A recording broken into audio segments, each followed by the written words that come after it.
Lagi kata Nabi, ada yang mukanya seperti anjing. Siapa muka anjing? Mereka yang disogok dan menyogok. Jadi pegawai negeri nyogok 500 juta. Sampai pensiun itu bos, kau tidak bisa kembalikan modalmu. Apa hebatnya pegawai negeri? Coba tunjukkan saya pegawai negeri yang ada utangnya di koperasi. Coba tunjukkan saya. Apa hebatnya itu pegawai negeri? Gali lubang, tutup lubang. Belum lagi jatuh tempo diperpanjang lagi. Tahu sore ini di sini. Kenapa tahu Ustaz? Saya juga begitu. Pegawai negeri itu katanya kan kalau tanggal 1 sampai tanggal 10 makannya apa? Sari laut, seafood. Tanggal 11 sampai 20 turun sedikit, sari mie. 21 sampai 30, wah paling turun apa? Saridon. Obat sakit kepala, uang habis, cicilan belum lunas.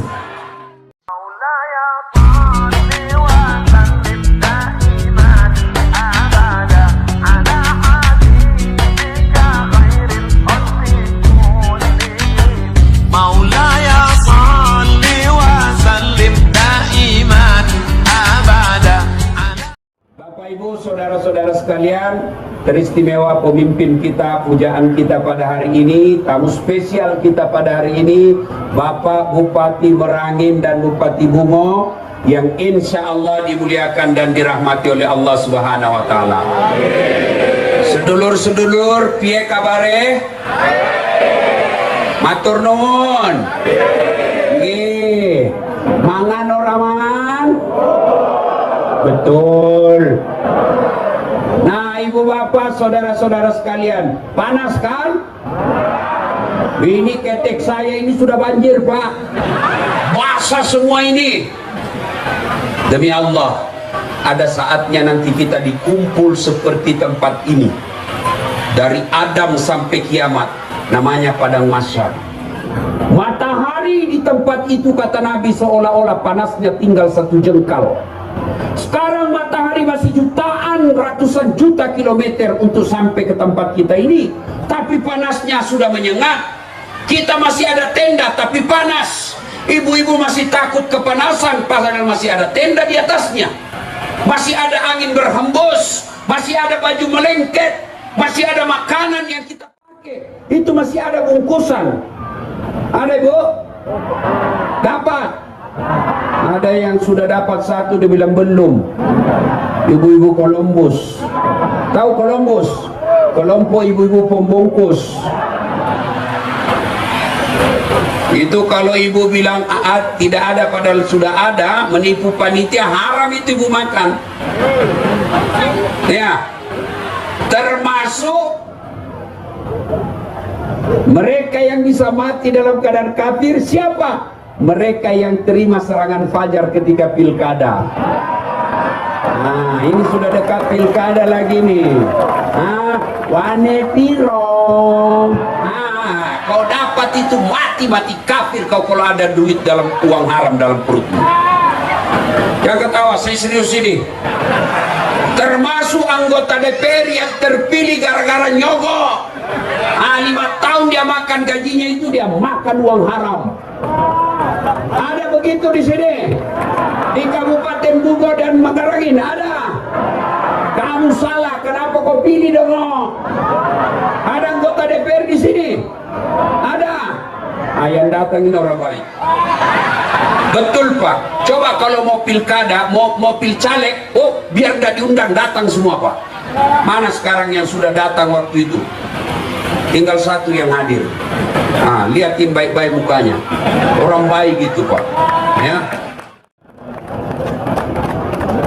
Nah, ibu bapak, saudara-saudara sekalian, di padang mahsyar itu kata Nabi, semua kepanasan, tapi Allah sediakan ada ruang VVIP.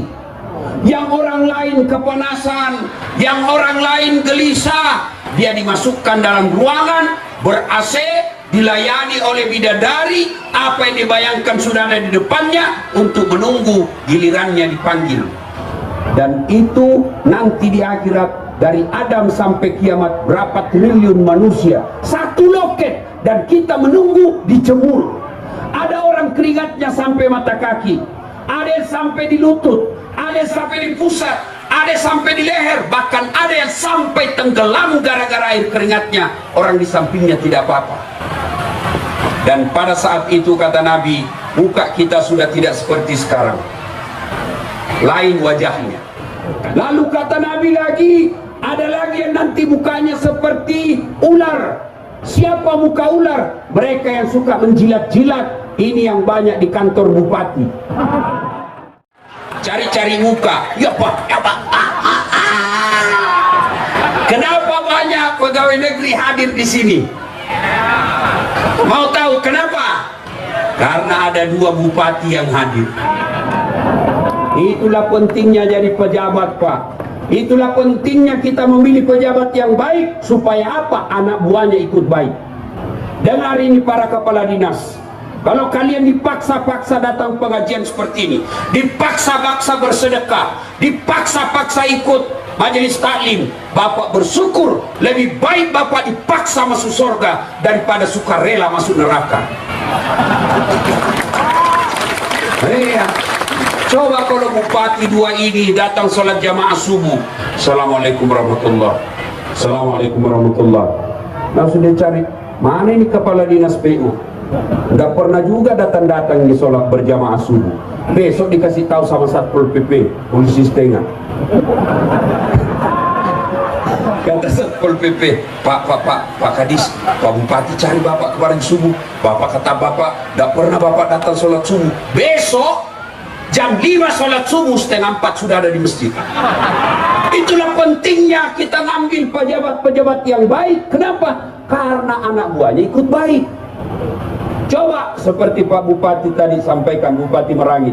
Ustadz, kayak ada punya kunjungan apa, yang datang ke desa-desa, ke dusun-dusun, saya bawa semua kepala dinas saya. Ada yang mengeluh, pertanian kami, kepala dinas pertanian, urus itu. Kalau kau tidak urus, saya pecat kau. Selesai masalah. Jadi pejabat itu gampang, Pak, tinggal nunjuk. Saya lihat kotor, pekarangan kampung kita kotor. Datang Pak Bupatinya menyapa, telepon camatnya, Pak Camat, ini pasarmu kok kotor betul. Banyak yang mau jadi camat itu. Oh, lah coba. Itu. Ayo. Dan juga siapa lagi yang biasa banyak cari-cari muka? Hati-hati Pak Bupati, Bapak ini masih muda, generasi harapan bangsa. Tapi demi Allah, tidak semua yang orang dekat dengan Bapak niatnya baik. Ini rem-rem atau gaspol? Gaspol? Pak, percayalah Pak, Bapak sekarang sebagai gula. Yang namanya gula pasti semut mengerumun. Begitu Bapak tidak ada jabatan, hilang semua gula, hilang semua semut. Maka sekarang Bapak adalah gula yang akan maju kedua kalinya. Hati-hati dengan kontraktor. Itu tim sukses itu. Bapak bilang gaspol. Ya, tim sukses ini. Maka Bapak, saya berwasiat kepada diri saya dan kepada para pejabat, ketika kalian jabat tangan dengan orang yang kalian kenal, maka ucapkan a'udzubillahi minasyaitonirrajim, saya berlindung kepada Allah dari godaan setan yang terkutuk. Bisa jadi itu Pak. Gaspol tuh. Kata Nabi, ada yang mukanya nanti seperti tikus. Siapa muka tikus? Mereka ketika hidup sifatnya seperti tikus. Apa sifat tikus? Suka ngambil barang-barangnya petani. Kue disimpan baik-baik, ditutup rapat-rapat, dia makan tutupan nasi, dia curi. Itu tikus. Siapa mereka yang nanti mukanya seperti tikus? Termasuk diantaranya koruptor, yang ngambil uang-uang negara. Itu nanti mukanya seperti tikus.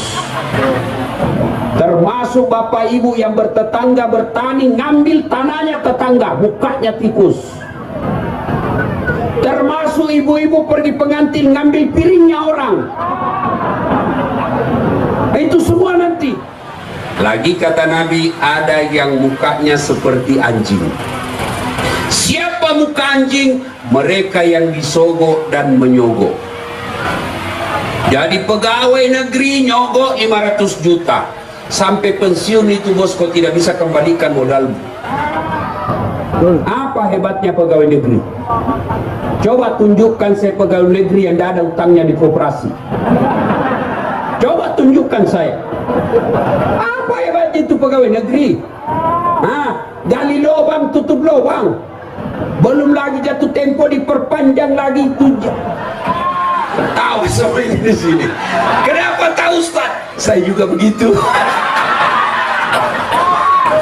Pegawai negeri itu katanya kan kalau tanggal 1 sampai tanggal 10 makannya apa?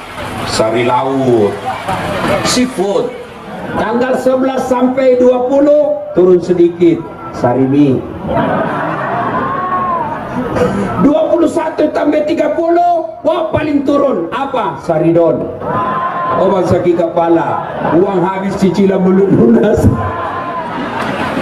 Apa hebatnya, bos? Adik-adik, nih pegawai-pegawai honor, PTT, pegawai tidak tetap, 5 tahun kemudian TTP tetap tidak pegawai. Gak usah kau nyogok jadi pegawai. Bapak ibu, ketika anak mau jadi tentara, mau jadi polisi, mau jadi pegawai, demi Allah jangan sogok, jangan nyogok. Itu yang rusak negara kita. Bapak-bapak calon gubernur, calon bupati, jangan nyogok rakyat.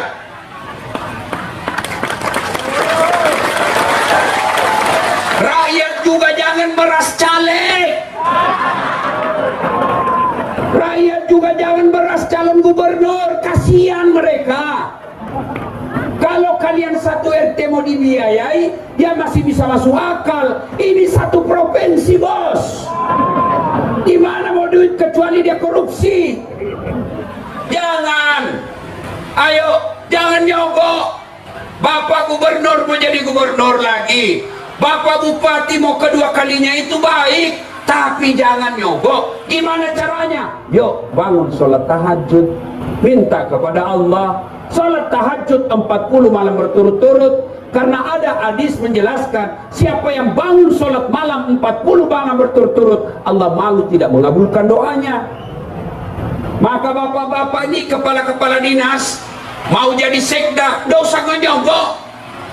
Pak Camat mau jadi kepala dinas, tidak usah nyogok, lebih baik dengan sholat tahajud. Mana bisa orang ustadz jadi pegawai tidak nyogok? Demi Allah, saya dan saudara-saudara saya tidak ada nyogok satupun.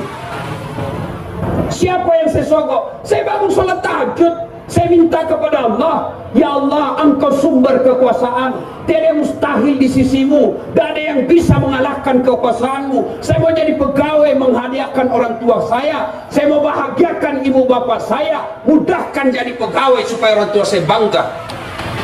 Allah kabulkan. Kalau sudah berdoa tidak dikabulkan Allah, jangan sangka buruk, berarti apa yang bapak minta tidak baik. Daftar polisi sudah lari tiap hari, push up tiap hari, perut sudah kecil, daftar tidak lulus, berarti bukan polisi yang baik buat kau. Sudah daftar kiri kanan pegawai negeri, sudah kursus, sudah ikut sholat tahajud, sudah bertolak bala dengan sedekah, sudah bersilaturahmi, tidak terpilih, berarti bukan di situ yang baik. Allah tahu mana yang baik. Adakah manusia yang tidak ada masalahnya di sini? Ada. Semua punya masalah. Ini muka-muka penuh masalah ini. Yang paling banyak masalahnya di tempat ini ada 2 orang, Bupati Merangin dan Bupati Bungo. Satu mau jadi gubernur, satu mau 2 periode, pasti masalah besar. Iya toh? Maka ketika ada masalah berdoa. Sudah berdoa tidak dikasih, sangka baik, mintalah kepada Allah Subhanahu wa ta'ala. Jangan nyogok. Ya, pegawai-pegawai negeri kerja aja dengan baik. 2 sosok beliau yang ada di tengah-tengah kita, saya yakin bisa tahu mana pegawai saya yang cerdas, mana yang layak, mana yang tidak. Bisa ditahu. Nah, banyak lagi macam-macam muka pada saat itu. Dan seluruh barang-barang yang pernah kita ambil ketika itu disuruh pikul sambil menunggu panggilan. Bayangkan Pak, Bapak yang pernah ngambil tanahnya tetangga, bikin pagar, dia serobot setengah meter, yang setengah meter itu nanti Bapak disuruh pikul sambil menunggu giliran. Bapak-bapak pegawai yang pernah ngambil komputer, meja, apalagi kalau rumah pindah kepala dinas, terjadi pergantian bupati, rumah dinas biar horden hilang semua, piring hilang semua, kerjasama dengan kepala bagian umum untuk pengadaan.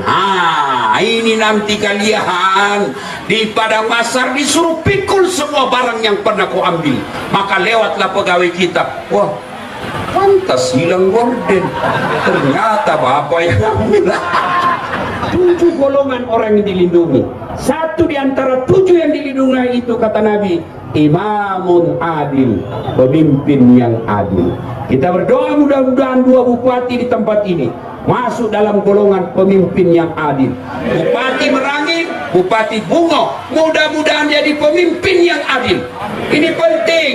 Kalau pemimpin adil, insya Allah rakyat akan sejahtera.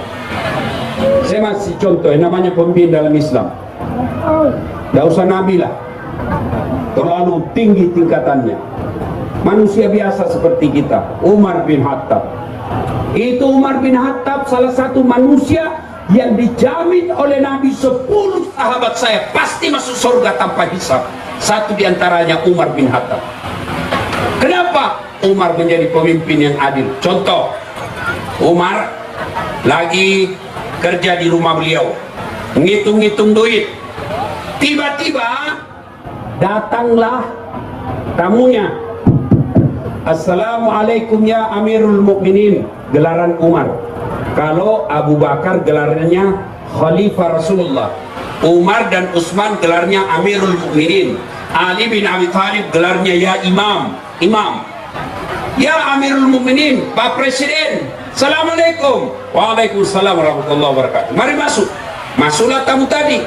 Umar bertanya, pembicaraan, saya mau tanya ini keperluanmu datang sama saya pribadi Umar atau kepala negara? Bincang-bincang pribadi aja Pak Umar. Kalau gitu saya matikan dulu lampu. Dia matikan pelita. Sudah mati pelita, gelap. Protes ini tamunya, ya Amirul Mukminin, kenapa kau matikan? Kita cerita gelap-gelap ini.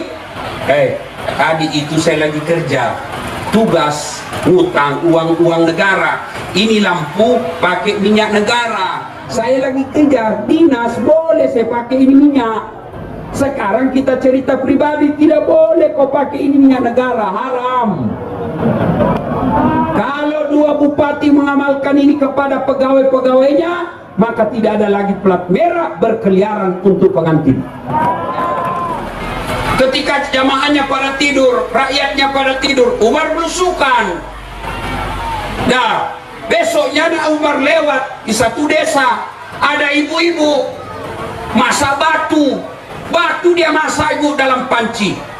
Umar lihat, ibu kenapa masak batu? Dari tadi anak saya nangis. Dan ini ibu tidak tahu siapa yang datangi. Kenapa ibu? Dari tadi anak saya nangis lapar. Maka saya masak batu ini, dia tunggu. Mudah-mudahan dia lihat saya masak, dia tertidur supaya dia berhenti nangis karena dia pikir ibunya lagi masak. Kata Umar, kau tipu anakmu. Dia tidak tahu itu apa gunanya itu Umar. Tidak tahu ngurus negara, kami ini kelaparan. Padahal Umar dia temani cerita. Lalu Umar berkata, oh begitu ya? Iya itu Umar brengsek. Tahu apa dia kerja? Umar bergegas pulang ke rumah jabatan bupati kalau sekarang. Dia pikul itu gandum. Aslam ajudannya berkata, tabek Pak Bupati, biar yang saya pikul itu gandum. Kata bupatinya, apa? Kau mau pikul dosaku? Kasih tahu itu ajudannya. Oh dia pikul sendiri. Datang ke ibu kembali, dia masak dengan Umar sendiri yang masak. dia ambil, dia masak, dia aduk, dia suapi anaknya. Lalu ini berkata, baik betul kamu ya, nggak seperti Umar. Kau mau dapat gandum? Iya. Kau datang besok ketemu Umar ya. Besoknya ketemu, ternyata dialah Umar yang dia membeli. Coba kalau bupati dan wakil bupati serta calon gubernur seperti ini, Bapak biar nggak kampanye menang, Pak.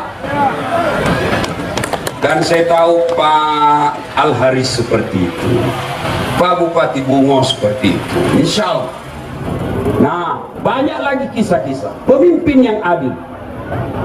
Kalau pemimpin kita adil, insya Allah rakyat sejahtera. Kalau pemimpin kita tidak adil, maka rakyat akan sengsara. Umar melihat ada satu onta gemuk sendiri, yang lain biasa-biasa, ini gemuk sendiri. Umar bertanya, dipanggil kepala dinas pertanian.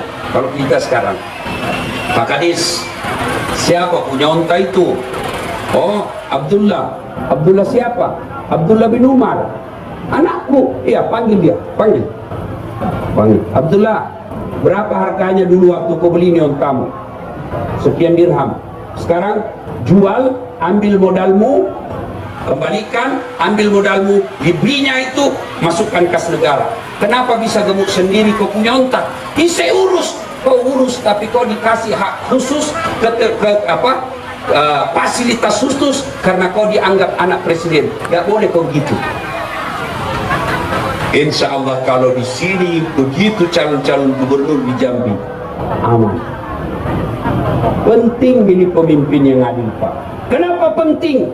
Contoh, saya kasih contoh. Salat jamaah. Masyarakat ini kalau mau makmur ini rakyat, ya, hidupkan salat jamaah. Ini bapak-bapak ini kan semua pengembara.